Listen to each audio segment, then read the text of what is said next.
الحمد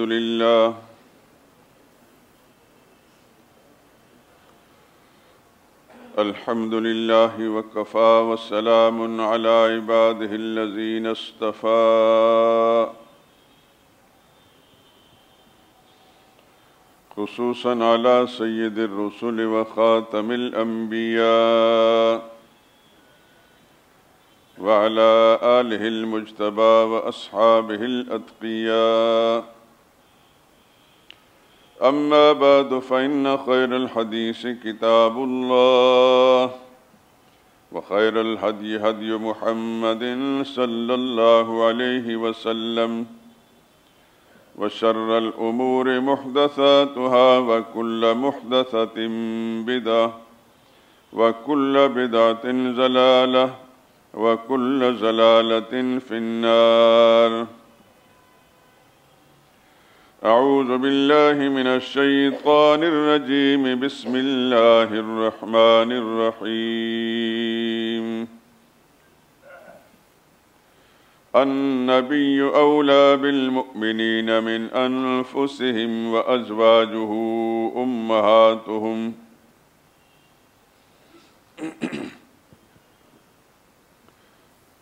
وما كان لمؤمن ولا مؤمنة إذا قضى الله ورسوله أمرا أن يكون لهم الخيرة من أمرهم ومن يعص الله ورسوله فقد ضل ضلالا مبينا.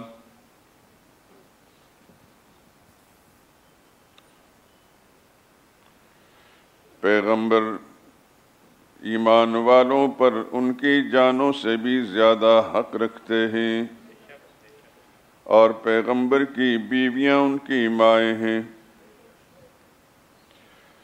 اور کسی مومن مرد اور مومن عورت کو حق نہیں ہے کہ جب اللہ اور اس کا رسول کوئی فیصلہ فرما دیں تو وہ اس کام میں اپنا بھی کچھ اختیار سمجھیں، اور جو شخص اللہ اور اس کے رسول کی نافرمانی کرے وہ سری گمراہ ہو گیا. سبحان ربک رب العزت عما یصفون وسلام علی المرسلین والحمد للہ رب العالمین.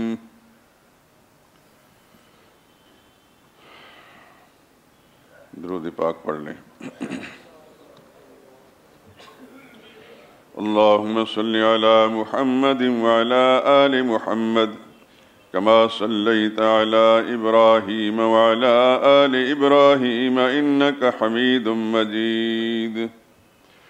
اللهم بارك على محمد وعلى آل محمد كما باركت على إبراهيم وعلى آل إبراهيم إنك حميد مجيد.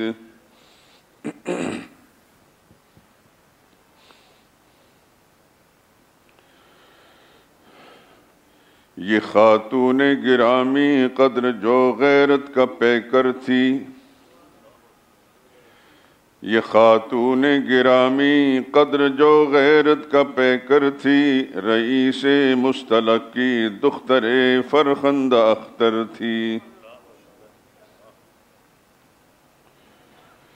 یہ ایک غزوے میں قیدی بن کر آئی تھی، حقیقت میں ملی پھر ثابت ابن قیس کو مال غنیمت میں. مقدر میں لکھا تھا اس اسیری کا ستم سہنا، مگر دل پر گرا گزرا کنیزوں کی طرح رہنا.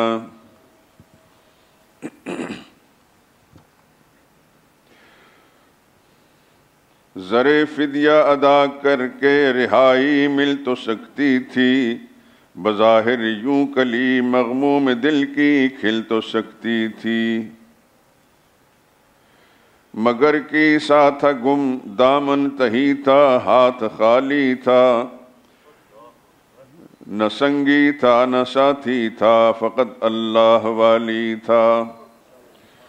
بالآخر دل میں غم لب پر حدیث مدعا لے کر رسول اللہ کی خدمت میں آئی التجا لے کر. سنی جب محسن کون و مکان واردات اس کی، زر فدیہ ادا کر کے بدل دی کائنات اس کی. اسے آزاد فرما کر مقام حریت بخشا، پھر اس کی آرزو پر اس کو فخر زوجیت بخشا. صحابہ نے بھی آقائے دو عالم کی رضا پا کر، اسیروں پر کیا احسان انہیں آزاد فرما کر. یہ بنت حارث اس صورت سے رحمت کا سبب ٹھہری، پیغمبر کی رفیقہ بن کے عنوان ادب ٹھہری. خبر جس دم سنی حارث نے اس عقد مکرم کی، نبوت برملا تسلیم کر لی فخر آدم کی. بہر صورت یہ ام المومنی عظمت کی حامل ہے، حیا میں، خلق میں، ایمان میں، طاعت میں کامل ہے. یہ اہل بیت ہے قرآن، یہ اہل بیت ہے قرآن پر تنویر کی روح سے، یقیناً طاہرہ ہے آیت تطہیر کی روح سے. فیوز علم و حکمت اس کے حجرے سے بکھرتے ہیں، روایت ابن عباس اور جابر اس سے کرتے ہیں. تقدس پوچھئے اس کا حرم کے پاسبانوں سے، سلام اس پر فرشتے بھیجتے ہیں آسمانوں سے.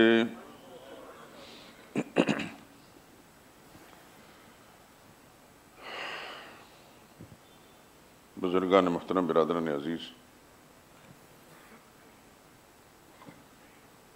پچھلے چند ہفتوں سے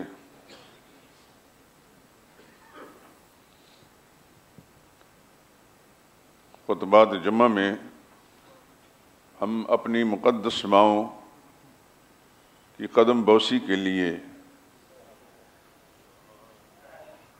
حاضری دے رہے ہیں، اور اللہ کی دی ہوئی سمجھ کے مطابق ان کے مرتبہ مقام اور زوجیت رسول صلی اللہ علیہ وسلم میں آنے کی تفصیلات آپ حضرات کی خدمت عرض کر رہے ہیں. اس سے پہلے جن ازواج مطہرات کا تذکرہ آپ حضرات کی خدمت میں پیش کیا گیا، زوجہ اول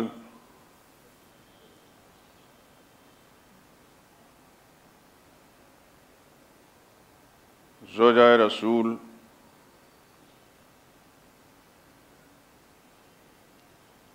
اہل بیت رسول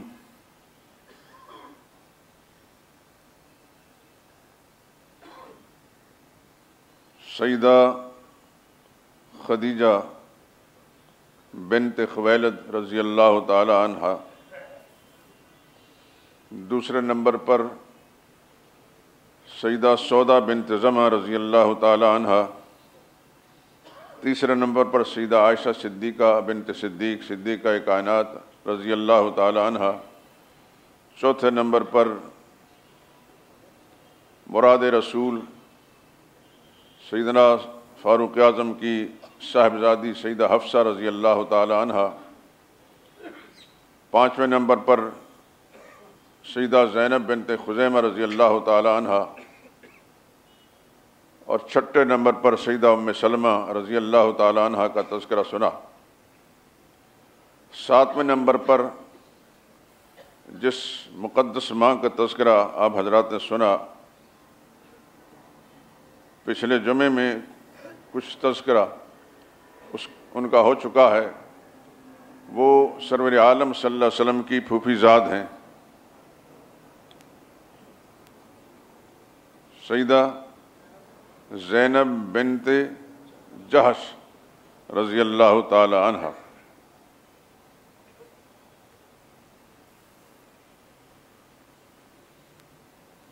کچھ نام عجیب لگتے ہیں کہ رسول اللہ صلی اللہ علیہ وسلم کی نسبت ان کو حاصل ہے، کہیں یہ نام رسول اللہ صلی اللہ علیہ وسلم کی صاحبزادی کا ہے، رسول اللہ صلی اللہ علیہ وسلم کی ساسوں کے نام ہیں۔ رسول اللہ صلی اللہ علیہ وسلم کی ازواج مطہرات کے نام ہیں، زینب بنت خزیمہ ہیں اور زینب بنت جہش ہیں۔ رسول اللہ صلی اللہ علیہ وسلم کی نواسی ہیں، سیدہ فاطمہ رضی اللہ تعالی عنہ کی صاحبزادی ہیں۔ بعض نام بڑے عجیب ہوتے ہیں،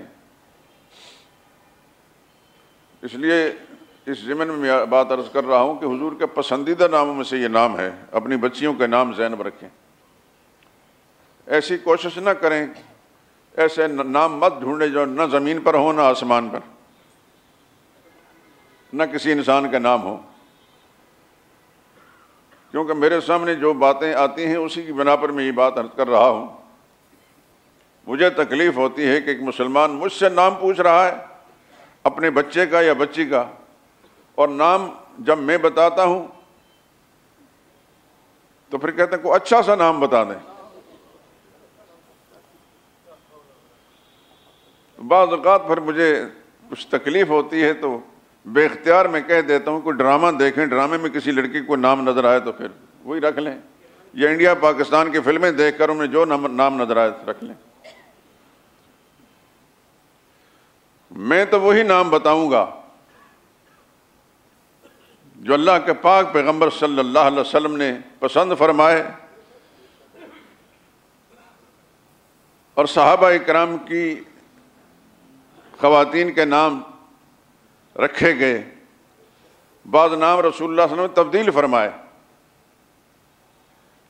جو شرعاً نام ناپسندیدہ تھا اللہ کے نبی نے تبدیل فرمایا۔ حضور صلی اللہ علیہ وسلم نے اپنی 3 ازواج مطہرات کا نام تبدیل فرمائے۔ آپ حیران رہوں گے،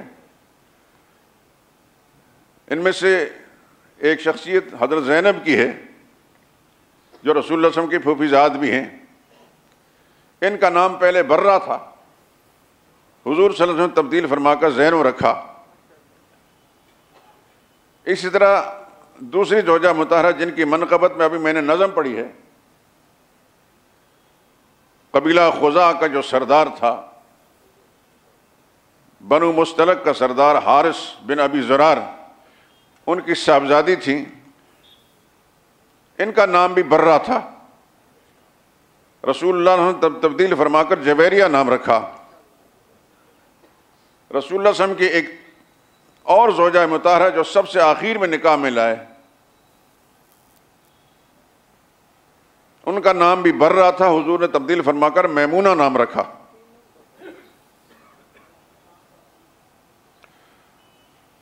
اور حضرت زینب بنت جہش، جب ان کا نام میں بولا کروں تو آپ حضرات اگر بآواز بلند نہیں تو کم از کم دبے لفظوں کے اندر وہ الفاظ بولیں جو ہماری ذمہ داریوں میں ہیں اور اللہ کے فرشتے نوٹ کر کے لے جائیں گے اور آپ کے حسنات میں اور آپ کے نیک اعمال کے اندر یہ شامل کر لیں گے۔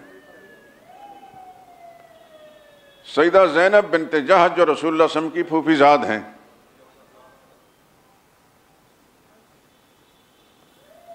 یہ تو آپ خیر جان ہی چکے ہیں اور یقیناً آپ کو ازبر ہوں گی کہ حضور صلی اللہ علیہ وسلم کی 6 پھوپھیاں تھیں۔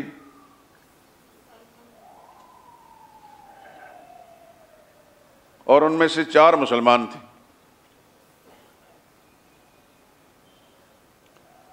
اکثر جب ہم نے شعور کی آنکھ کھولی، کتابیں دیکھنا شروع کی، پڑھی، تو مجھے ایک ہی پھوپھی کا نام مسلمانوں کی فہرست میں نظر آیا، حضرت صفیہ رضی اللہ تعالی عنہا۔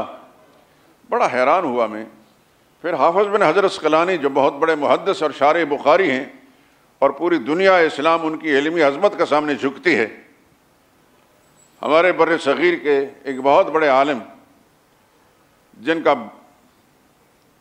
حافظہ با کمال تھا، اس بر صغیر کے اندر علامہ اقبال مرحوم کے الفاظ کے اندر پچھلی 5 صدیوں کے اندر اس شان کا کوئی عالم نہیں پیدا ہوا، علامہ انور شاہ کشمیری رحمۃ اللہ تعالی علیہ۔ وہ فرمایا کرتے تھے ان کانوں کے راستے سے جو آواز اندر چلی جاتی ہے پھر مٹتی نہیں، اس لیے بازار میں جب تشریف لے جاتے تو کانوں میں انگلیاں ٹھوس لیتے تھے کہ بازار کے اندر گانے اور اس طرح کے خرافات جو ہوتے رہتے ہیں وہ میرے کانوں میں نہ جائیں۔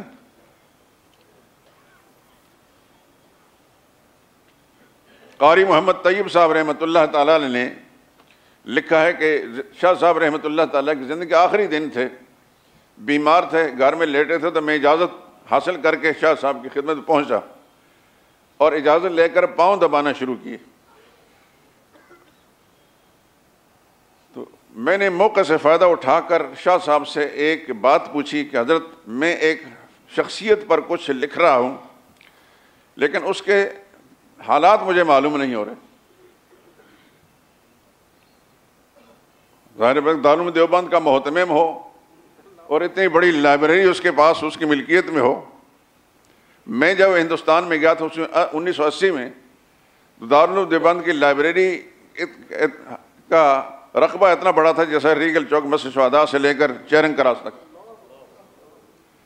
تو اس 40 سال کے اندر تو پتہ نہیں کتنا اضافہ ہو چکا ہو کتابوں میں۔ تو جس شخص کے پاس سب کچھ موجود ہے اور بہت بڑا عالم بھی ہے، لیکن ایک شخصیت کا تذکرہ لکھتے وقت ان کو کوئی مشکلات پیش آ رہی ہیں اور حالات معلوم نہیں ہو رہے، تو شاہ صاحب سے پوچھ لیا کہ شاہ صاحب میں فلاں آدمی کا تذکرہ لکھ رہا ہوں لیکن حالات معلوم نہیں ہو رہے ہیں۔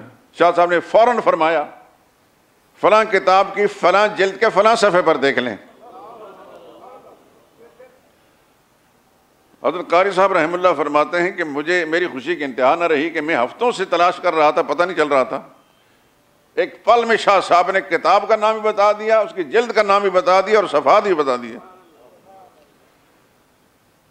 تو خوشی کے ساتھ ساتھ میں نے پوچھ لیا حضرت ایسا لگتا ہے کہ آج کل ہی آپ کے مطالعے سے گزری ہے؟ فرمایا نہیں بھائی 26 سال پہلے میری سر سے نظر سے گزری تھی۔ ان شاہ صاحب کا تذکرہ خود انہوں نے فرمایا ہے کہ میں نے غلاف کعبہ پکڑ کر حافظ بن حجر عسقلانی کا حافظہ مانگا تھا اور اللہ نے مجھے دیا۔ اس حافظ بن حجر عسقلانی کی بات کر رہا ہوں، انہوں نے صحابہ کے تذکرے پر جو کتاب لکھی ہے وہ ہر وقت میری ٹیبل پہ رہتی ہے۔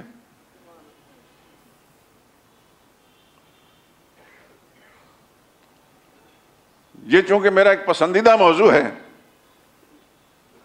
تو میں اس تجسس میں لگا ہی رہتا ہوں۔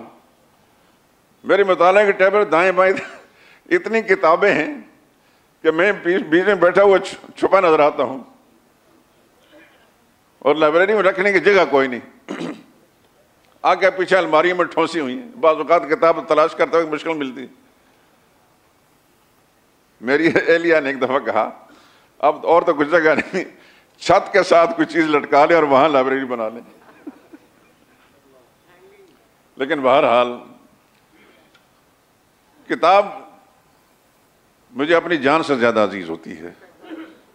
میں جہاں بھی گیا ہوں کتاب خریدی ہے اور کچھ بھی نہیں۔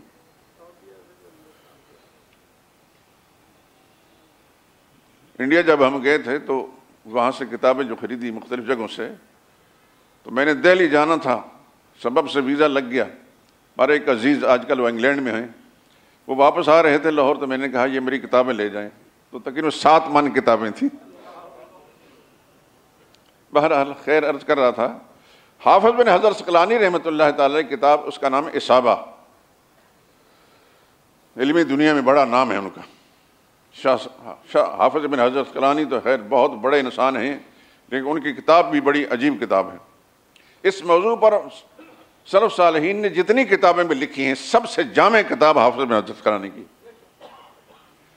تو حافظ ابن حجر عسقلانی نے نبی کریم صلی اللہ علیہ وسلم کی حضرت صفیہ جو پھوپھی ہیں ان کے تذکرے ساتھ 3 اور پھوپھیوں کے تذکرہ کیا، وہ بھی صاحب ایمان تھی۔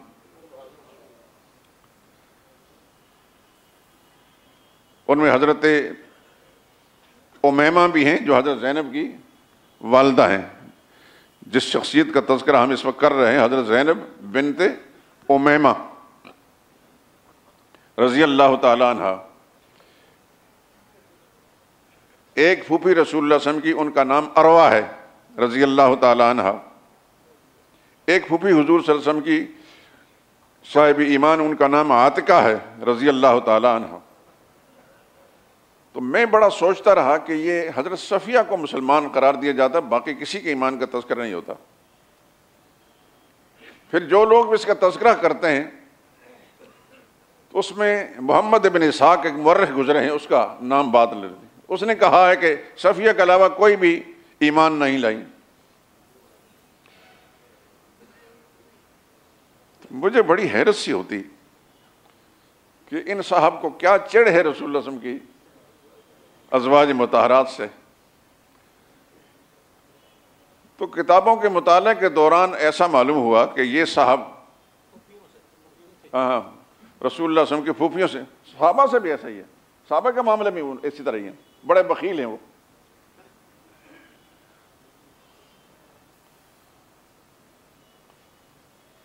تو ایک بہت بڑے محدث گزرے ہیں یحییٰ بن سعید القطان، انہوں نے کہا اشہد انہ کذاب، میں گواہی دیتا ہوں کہ محمد بن اسحاق کذاب ہے۔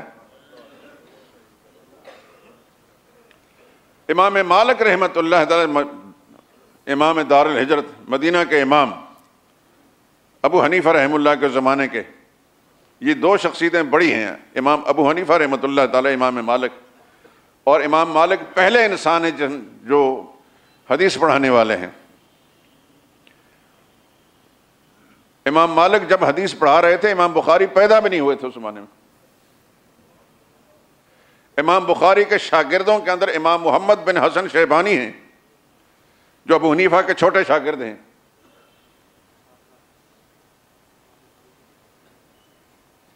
اور محمد بن حسن شیبانی کے شاگرد امام شافعی ہیں،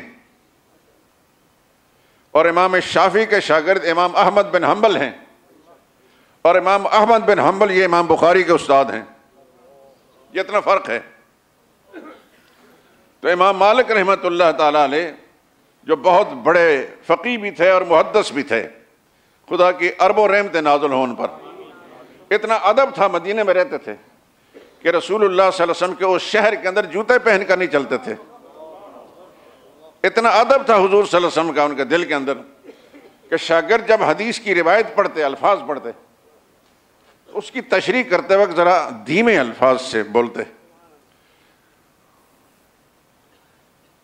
تو پوچھنے والے نے جب پوچھ لیا کہ شاگرد جس آواز کے ساتھ حدیث سناتا ہے، آپ اس سے پست آواز کے اندر اس کی تشریح بیان فرماتے ہیں، فرمایا کہ وہ حدیث نبی کریم صلی اللہ علیہ وسلم کی زبان مبارک سے نکلی، میں سمجھ کہ حضور کی آواز ہے۔ تو قرآن میں فیصلہ ہے اللہ کا، لا ترفعوا اصواتکم فوق صوت النبی، اپنی آوازوں کو نبی کی آواز سے اونچا مت کرو۔ تو میں سمجھتا ہوں کہ وہ جو حدیث کے الفاظ پڑھے ہیں اور وہ ہو بہو رسول اللہ صلی اللہ علیہ وسلم کے بول ہیں، نبی کریم صلی اللہ علیہ وسلم کو میں سمجھتا ہوں کہ جو آواز ہے پیغمبر کی، اس واسطے اپنی آواز کو اس سے میں پس رکھتا ہوں۔ تو امام مالک رحمۃ اللہ تعالی علیہ جن کا میں تذکرہ کر رہا ہوں، ان کی شخصیت کا، وہ محمد بن اسحاق کے بارے میں فرماتا ہے دجال من الدجاجلہ، دجالوں میں سے دجال ہے۔ مورخ تھا لیکن عقیدہ بڑا گندا تھا۔ تفصیلات چھوڑتے ہیں ہم، اتنی بات کرنی تھی کہ سیدہ صفیہ کو مسلمان مانا اور باقی تین پھوپھیوں کے ایمان کا کیوں انکار کیا؟ تو اس میں ان کے عقیدے کے میں کچھ اس کے اثرات تھے۔ بہرحال اللہ کا شکر ادا کرتے ہیں کہ ہمارے جیسے بالکل ناکارہ قسم کے لوگوں کو بھی اللہ تعالیٰ نے حقیقت حال تک رسائی کی توفیق بخشی ہے۔ تو سرور عالم صلی اللہ علیہ وسلم کی پھوپھیوں میں سے 4 پھوپھیاں مومنہ تھیں۔ نام ذہن میں بٹھا لیجئے، حضرت امیمہ، حضرت عاتقہ، حضرت عروہ اور حضرت صفیہ۔ حضرت صفیہ یہ حضرت حمزہ کی حقیقی بہن ہیں، یعنی ماں کی طرف سے بھی۔ اور یہ آپ حضرات سن چکے ہیں کہ سیدنا حمزہ رضی اللہ تعالی عنہ کی والدہ اور نبی کریم صلی اللہ علیہ وسلم کی والدہ، یہ دونوں چچزاد بہنیں تھیں۔ جناب عبد المطلب رسول اللہ سے دادا گرامی جب حضور صلی اللہ علیہ وسلم کے والد کے نکاح کے لیے ایک بنو زہرہ کے قبیلے میں تشریف لے گئے اور انہوں نے سیدہ میمونہ حضور صلی اللہ علیہ وسلم کے والد سے میمونہ کا رشتہ مانگا، سیدہ آمنہ کا، رسول اللہ صلی اللہ علیہ وسلم کے لیے سیدہ آمنہ کا رشتہ مانگا، تو انہوں نے رشتہ دے دیا جناب عبداللہ کے لیے، رسول اللہ صلی اللہ علیہ وسلم کے والد گرامی کے لیے۔ لیکن ساتھ ہی ان کے دوسرے بھائی ان سے اپنے لیے ان کی بیٹی کا رشتہ مانگا، یعنی ایک بھائی کی بیٹی خود رشتے میں لے لی اور دوسرے بھائی کی بیٹی اپنے بیٹے کے لیے، اور اس زمانے میں ایسا ہوتا تھا۔ یہ اس کی وضاحت کرنے کی ضرورت میں اسے سمجھتا ہوں کہ اس زمانے میں کئی چیزیں جو ہیں ہماری خود ساختہ ہیں اور ان میں اپراٹ بہت ہوتی ہے۔ یہ کیا ہے؟ یہ کچھ بھی نہیں، بالکل درست ہے۔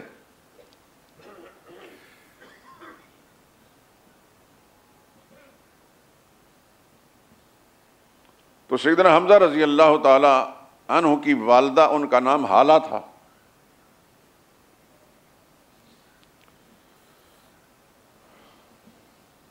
تو نبی کریم صلی اللہ علیہ وسلم کی وہ چچا زاد تھی، تو اس لحاظ سے سیدنا حمزہ رضی اللہ تعالیٰ عنہ حضور صلی اللہ علیہ وسلم کے چچا بھی تھے اور خالہ زاد بھی، اور ایک رشتہ میں نے اور بھی بتایا کہ حضور صلی اللہ علیہ وسلم کے وہ رضائی بھائی بھی تھے، یہ بات آپ سے پہلے سن چکے ہیں۔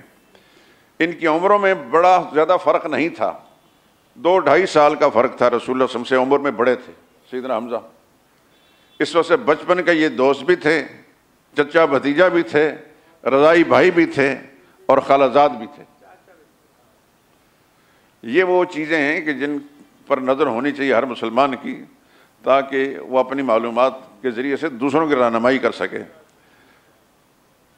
لچھے دار تقریریں کرنی بڑی آسان ہے میرے دوستو، لیکن یہ کہ حقائق کو چھان کر ان میں سے کچھ چیزیں نکال کر مسلمانوں کے سامنے پیش کرنا تاکہ ان کے علم میں اضافہ ہو اور اپنے نبی کریم صلی اللہ علیہ وسلم کی ذات سے جو وابستگی ہے اس وابستگی کی ساری تفصیلات معلوم ہوں، یہ کام ذرا مشکل ہے۔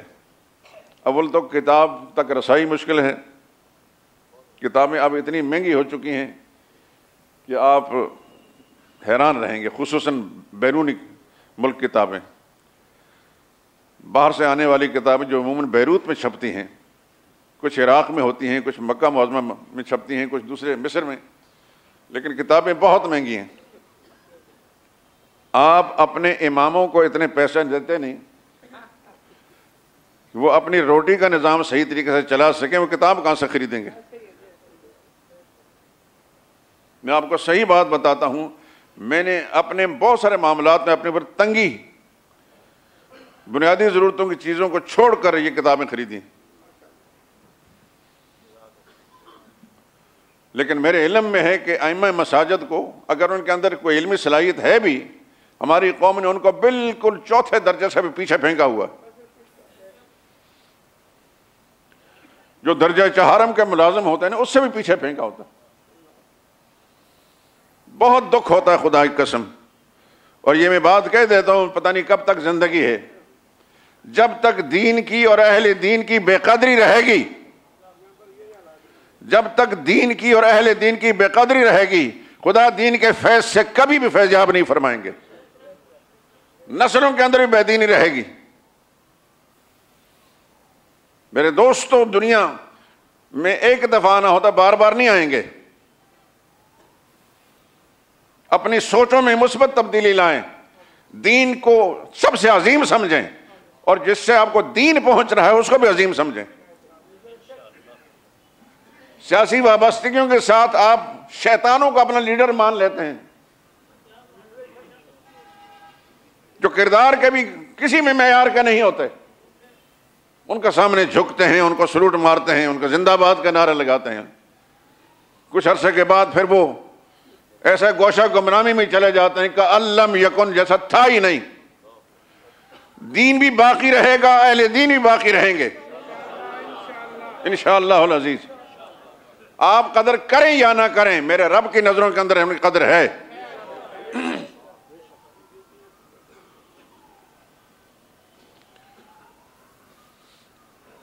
چلتے ہوئے ایک بات میں کہہ سکتا ہوں، میں جب سکول پڑھتا تھا تو میرے استاد، خدا کی کروڑ رحمت نازل ہوں، اور علاقے کے لوگ، کچھ رشتہ دار بھی میرے والد صاحب کو کہتے تھے اس لڑکے کو انگریزی پڑھائیں، یہ بڑا ذہین ہے، تیز ترار ہے۔ واقعتاً ذہانت تھی اس زمانے میں، اب جو عمر گزرنے کے ساتھ ساتھ واپس ہو گئی ہے۔ اس وقت میں جو چیز سنتا تھا یاد ہو جاتی تھی۔ ایک دن میں نے 4 گھنٹوں کے اندر 12 رکوع یاد کیے تھے۔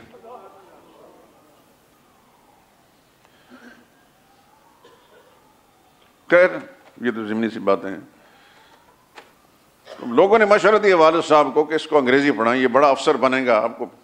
والد صاحب ان کی بات کو یوں سنتا تھا جیسے کہ پاگل بول رہا ہے، خدا کی قسم، سنی انسنی کر دیتے تھے۔ پھر لوگ کہتے کہ بڑا پیسہ آئے گا آپ کے پاس، غصے میں آ کر کہتے مجھے پیسہ نہیں چاہیے، میں چاہتا ہوں کہ یہ دین کا خادم بن کر دین کی خدمت کرے بس۔ الحمدللہ العظیم میری اپنی سوچ بھی ایسی تھی اور والد صاحب کی بھی 100% سوچ ایسی تھی۔ یہ دعویٰ تو نہیں کہ کوئی بہت بڑے آدمی بن گئے ہیں، لیکن جو کچھ کہتے ہیں وہ قرآن و سنت کی روشنی میں کہتے ہیں، بے خبری میں نہیں کہتے، اپنی آنکھوں سے دیکھ کر کہتے ہیں۔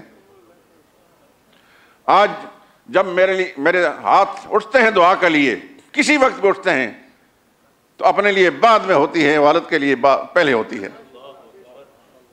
اللہم اغفر لی ابی و امی، یہ جملہ میری زبان سے آتا ہے، یا اللہ میرے والد کی مغفرت، میری ماں کی مغفرت فرما دے۔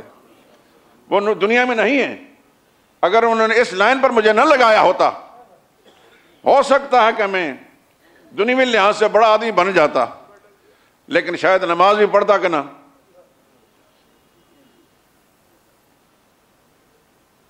ایسی مثالیں موجود ہیں میرے دوستو۔ ہمارے استاد مولانا ادریس صاحب رحمۃ اللہ تعالی علیہ مکان دلوی، انہوں نے فرمایا تھا، ایک آدمی میرے پاس تعویذ لینے آیا، گلبرگ نیا نیا آباد ہوا تھا اس زمانے میں، اور بڑا صنعتکار آدمی تھا، اس کی تعویذ لینے آیا۔ میں نے پوچھا کون بیمار ہے؟ کہنے لگا بیمار نہیں، میرا بیٹا نافرمان ہے۔ کہتے نافرمان کے لیے تعویذ لینے آئے ہو؟ تو وہ بڑے حکیم تھے، فرمایا کہ کہاں سے پڑھا ہے؟ کہتے ہیں کہ آکسفورڈ سے پڑھا ہے۔ کہنے لگا وہاں کے پروفیسر کو لکھیں کہ تمہارا شاگرد نافرمان ہو چکا ہے، اس کے لیے تعویذ بھیجیں۔ پھر فرمانے لگے میرے پاس بھیجا ہوتا، میں نے اللہ اس کے رسول کے احکام اس کو پڑھائے ہوتے تو تمہارے پاؤں کو دھو کر پینا اپنے لیے سعادت سمجھتا۔ پتہ چلا کہ وہ اس آدمی کا جب انتقال ہوا تو رشتہ دار اور محلے دار اس کے جنازے میں کھڑے تھے جنازہ پڑھنے کے لیے، وہی صاحبزادے دور کھڑے ہوئے سگریٹ کی کش پہ کش لگا رہے تھے، باپ کے جنازے میں شریک نہیں ہوئے۔ اس لیے یہ بات میں زور دے کر کہوں گا میرے دوستو، دنیا جو اللہ نے آپ کے لیے مقدر کی ہے وہ مل کر رہے گی، اس کو کوئی نہیں روک سکتا۔ الا ان نفسا لن تموت حتی تستکمل رزقہا، سن لو کہ کوئی شخص مر نہیں سکتا جب تک وہ رزق مکمل کر کے نہ جائے۔ لیکن اپنی قبر کا خیال رکھنا، اپنی اولاد کو دنیا کو آباد کرو، کوئی روکتا نہیں، بڑے سے بڑے مناصب پر پہنچاؤ، لیکن یہ یاد رکھنا کہ آپ نے اس دنیا کو چھوڑنا ہے۔ موت کی ہچکی اور اس کی سختیوں سے بچنے کے لیے اپنی اولاد کو صالح راستے پر چلائیں، قبر بھی عذاب سے بچنے کے لیے اپنی اولاد کو سیدھے راستے پر رکھیں۔ ایسا نہ ہو کہ وہ کام کرتے رہیں جس میں پل پل ماں باپ کو عذاب ہوتا رہے۔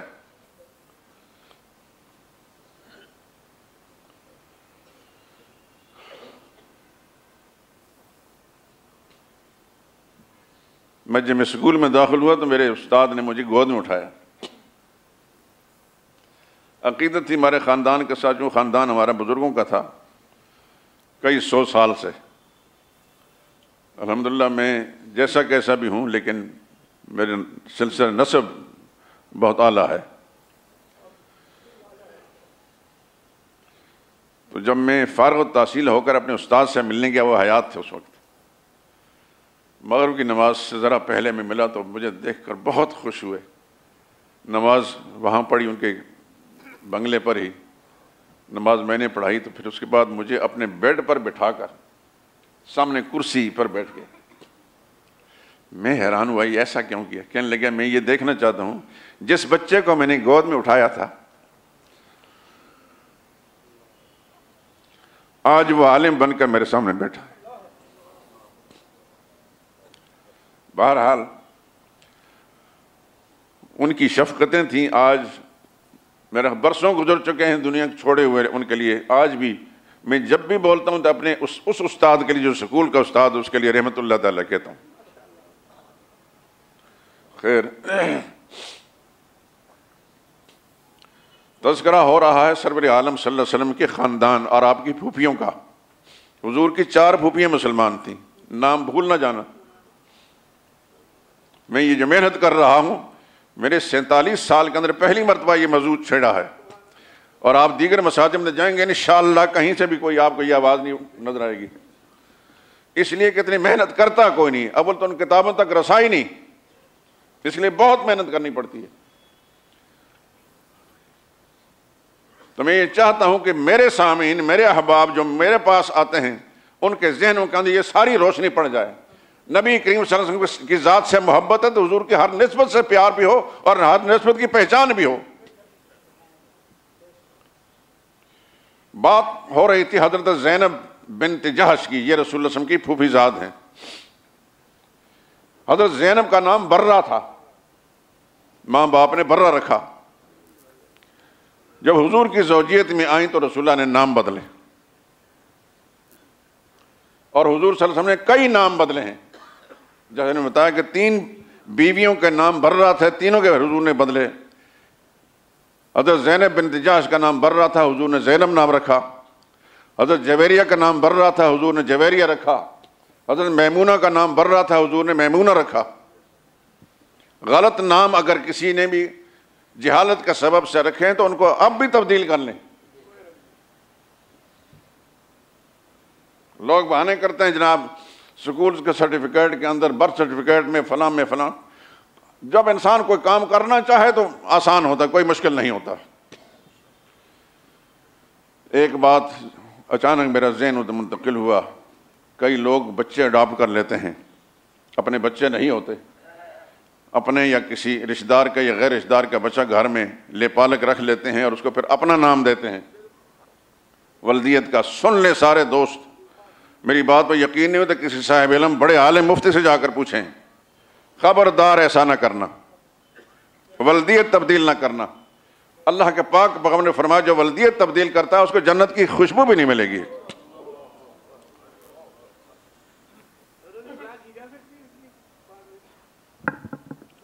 اصلاح کی جا سکتی، کیوں نہیں کی جا سکتی؟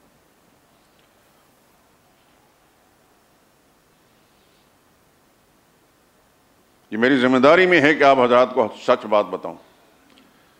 بہت سارے میری طرح کے جو ائمہ مساجد ہیں وہ اتنے دباؤ میں ہوتے ہیں کہ وہ سچ بات کہنے میں بھی بہت مشکل محسوس کرتے ہیں.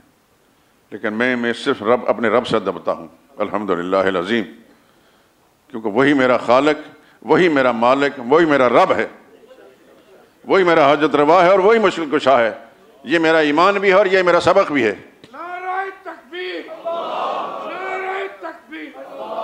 آپ حضرات کو سچائی تک پہنچانا یہ میری ذمہ داری میں، اگر نہیں پہنچاؤں گا تو خدا کے ہاں مجرم اور خائن بنوں گا. سیدہ زینب، جیسا کہ پچھلے جمعے آپ کو سنا چکا ہوں کہ سب سے پہلے رسول اللہ صلی اللہ علیہ وسلم نے اپنے ایک آزاد کردہ غلام کے ساتھ اس کا نکاح کیا تھا، حضرت زید بن حارثہ. یہ زید بن حارثہ لڑکپن میں کوئی آدمی اس کو کہیں سے پکڑ کر لے آیا اور اس کو کسی بازار میں مارکیٹ میں بیچ دیا. اس زمانے میں اس طرح انسان بکتے تھے، اور ان کو حضرت خدیجہ نے خرید لیا، حضور کی پہلی بیوی نے. تو حضور کے ساتھ جب حضرت خدیجہ کا نکاح ہوا تو رسول اللہ صلی اللہ علیہ وسلم کی خدمت میں دے دیا. حضرت خدیجہ نے حضور کی خدمت میں دے دیا تو رسول اللہ صلی اللہ علیہ وسلم نے ان کو آزاد کر دیا. لیکن یہ اتنے وفادار تابعدار تھے کہ حضور صلی اللہ علیہ وسلم ان کو اپنا بیٹا بنا لیا. لوگ ان کو زید بن محمد کہتے، لے پالک تھے. بالآخر رسول اللہ صلی اللہ علیہ وسلم نے ان کا اپنی پھوپھی ذات کے ساتھ یعنی حضرت زینب بنت خزیمہ کے ساتھ نکاح کر لیا۔ پچھلے جمعے کچھ اشارات دے چکا ہوں میں، جب حضور صلی اللہ علیہ وسلم نے رشتہ مانگا حضرت زینب کے خاندان والوں سے،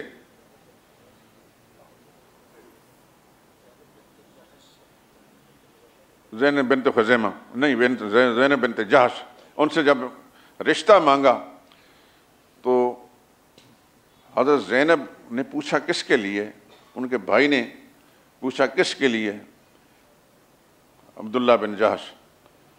تو جب پتہ چلا کہ یہ زید کے لیے رشتہ مانگ رہے ہیں تو انہوں نے تھوڑا سا جھجک محسوس کی۔ بعض لوگوں نے لکھا انہوں نے انکار کر دیا، یہ توہین ہے۔ وہ صاحب ایمان تھے، پختہ ایمان والے تھے، نبی کے ارشاد پر انکار نہیں کرتے تھے۔ جھجک محسوس کی صرف اس لیے کہ جس شخصیت کے لیے رشتہ مانگا جا رہا ہے اس پر تو غلامی کا داغ ہے۔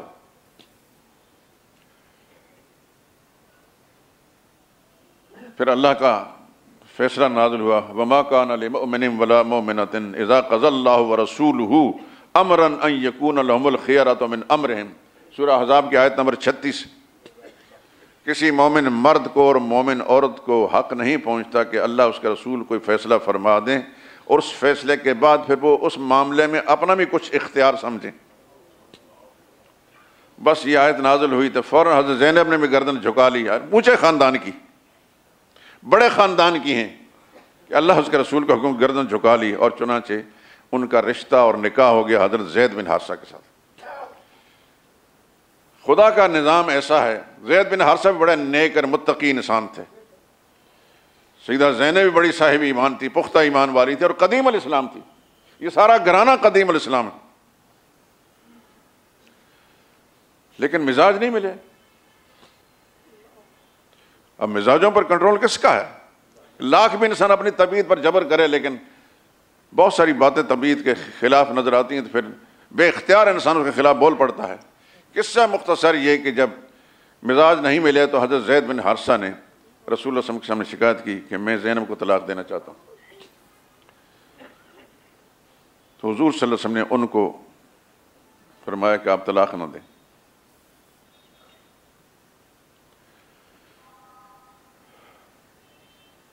روکا حضور صلی اللہ علیہ وسلم نے۔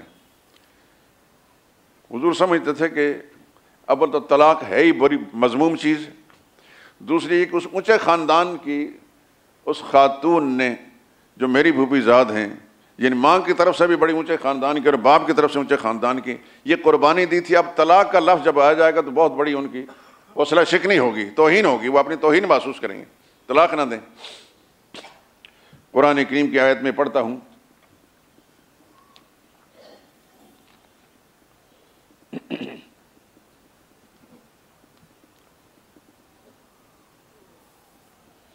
وَإِذْ تَقُولُ لِلَّذِي أَنْعَمَ اللَّهُ عَلَيْهِ وَأَنْعَمْتَ عَلَيْهِ، اور جب آپ اس شخص سے جس پر اللہ نے بھی احسان کیا تھا اور آپ نے بھی احسان کیا تھا، اللہ نے احسان کیا تھا ایمان کی دولت سے مالا مال کیا، اور حضور نے احسان کیا کہ حضور صلی اللہ علیہ وسلم نے ان کو آزاد کر دیا، اور پھر اپنی پھوپھی زاد کے ساتھ نکاح اور رشتے کا بندوبست کر لیا۔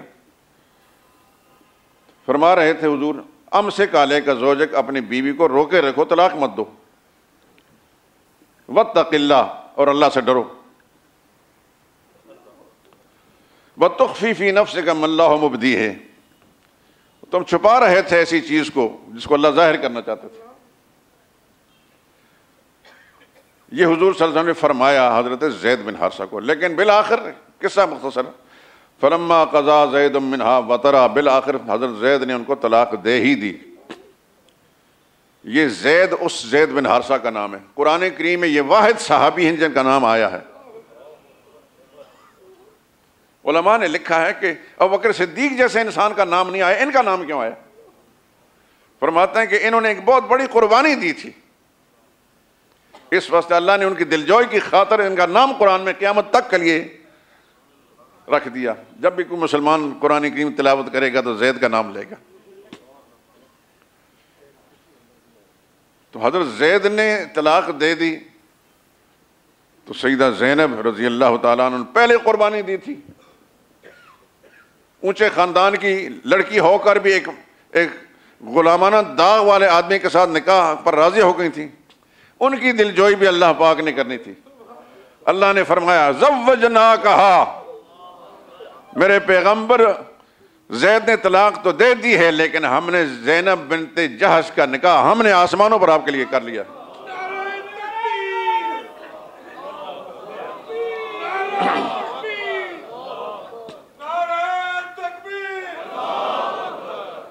حضرت زینب اس کے بعد بہت خوشی کے ساتھ کہتی تھیں، دیگر ازواج مطہرات کے ساتھ گفتگو کرتی، تمہارے نکاح زمین پر ہوئے ہیں، تمہارے خاندان والوں نے کیے ہیں، میرا نکاح میرے رب نے خالق کائنات نے آسمانوں پر کیا۔ حدیث کی کتابوں کے اندر، بخاری میں اور دیگر بہت ساری کتابوں کے اندر اس طرح کے الفاظ آتے ہیں۔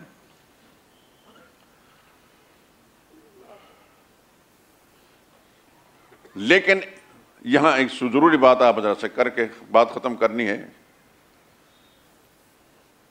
اس زمانے میں یہ دستور تھا، اس بات کو دھیان سے سننا، کوئی شخص بھی منہ بولے بیٹے کے ساتھ کی بیوی کے ساتھ نکاح نہیں کر سکتا تھا، یعنی وہ اس کی بیوی مطلقہ ہو یا بیوہ ہو، منہ بولا بیٹا بیوی کو طلاق دے دے یا اس کی وفات کے ساتھ وہ بیوہ ہو جائے، تو زمانے کا رواج اور دستور یہ تھا کہ اس کے ساتھ کوئی شخص نکاح نہیں کرتا تھا، اس کو حرام مطلق سمجھتے تھے، جرم اور عیب سمجھتے تھے، کیونکہ یہ غلط سوچ تھی۔ اللہ تعالیٰ نے اس نظریے کو باطل کرنے کے لیے، اس کو ختم کرنے کے لیے پھر نبی کریم صلی اللہ علیہ وسلم کے اسوہ حسنہ کے ذریعے سے اس باطل رسم کو مٹایا۔ اگر کوئی اور آدمی ایسا کرتا تو شاید کوئی نہ مانتا۔ اللہ نے فرمایا زوجناکہا، اس زینب نے میرے پیغمبر آپ کے کہنے پر قربانی دی تھی، آج طلاق مل چکی ہے، ہمیں اس کی عزت کی خاطر آسمانوں پر فیصلہ کہ ان کا نکاح آپ کے ساتھ کرنا، آپ کے نکاح میں ہم نے دے دی۔ اور دوسرا یہ کہ رسول اللہ صلی اللہ علیہ وسلم نے جب حضرت زینب سے نکاح کیا تو منہ بولے بیٹے کی بیوی کے متعلقہ بیوی کے ساتھ نکاح کرنے کی کو معیوب سمجھنے کی جو رسم تھی، اس رسم کو اللہ تعالیٰ نے نبی کے ذریعے سے مٹایا۔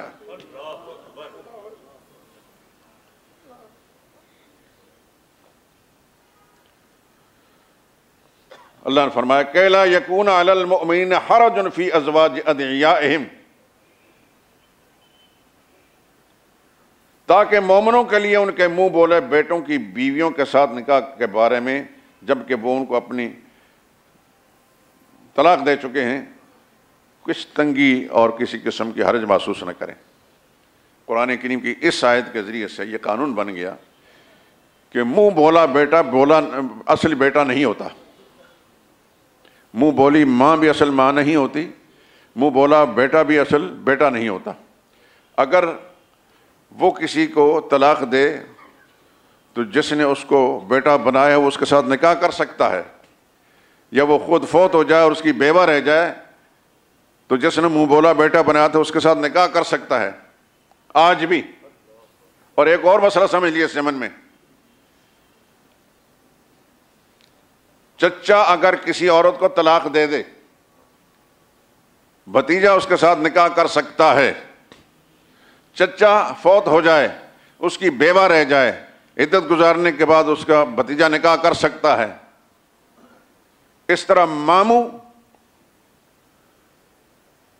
اگر بیوی کو طلاق دے دیتا ہے تو عدت گزرنے کے بعد اس کا بھانجا نکاح کر سکتا ہے، ماموں فوت ہو جائے اس کی بیوہ رہ جائے، عدت گزرنے کے بعد اس کا بھانجا نکاح کر سکتا ہے۔ آج بھی اس مسئلے کی طرح ذہن نشین فرما لیجئے، کیونکہ ہمارے معاشرے کے اندر وہ زمانہ جاہلیت کی باقیات کو غلط رسمیں آج بھی چل رہی ہیں۔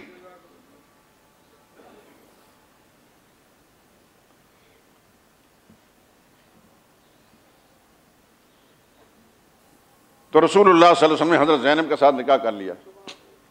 اکثر مفسرین اور مورخین یہ کہتے ہیں کہ رسول اللہ صلی اللہ علیہ وسلم نے نکاح کی تجدید نہیں کی، یعنی اللہ نے فرمایا زوجناکا، ہم نے آپ کے نکاح میں دے دیا، تو اللہ نے فرما دیا میں نکاح کا ولی بھی تھا، نکاح کا فیصلہ کرنے والا جبریل امین گواہ تھے۔ لیکن علامہ آلوسی اور بعض دیگر مفسرین نے لکھا ہے کہ زوجنا کا معنی یہ کہ ہم نے امرناک بتزویج، اس کا معنی یہ ہے کہ اے نبی ہم نے آپ کو اس زینب کے ساتھ نکاح کرنے کا حکم دے دیا۔ چنانچہ رسول اللہ صلی اللہ علیہ وسلم نے پھر ان کے ساتھ نکاح کیا اور اسی ضابطے کے مطابق نکاح کیے جیسے کہ ازواج مطہرات کے ساتھ ہوتے رہے۔ جو صورت بھی ہو، آسمانوں پر نکاح ہوا یا زمین پر ہوا، حضرت زینب بنت جحش کے ساتھ رسول اللہ صلی اللہ علیہ وسلم کا نکاح ہو گیا اور بہت بڑی عزت اللہ پاک نے دے دی۔ اور اپنی جو سوکنیں تھیں، سوکن کا لفظ بولیں گے ہم، اور کیا اس کے لیے اور اچھا مہذب لفظ بھی ہے،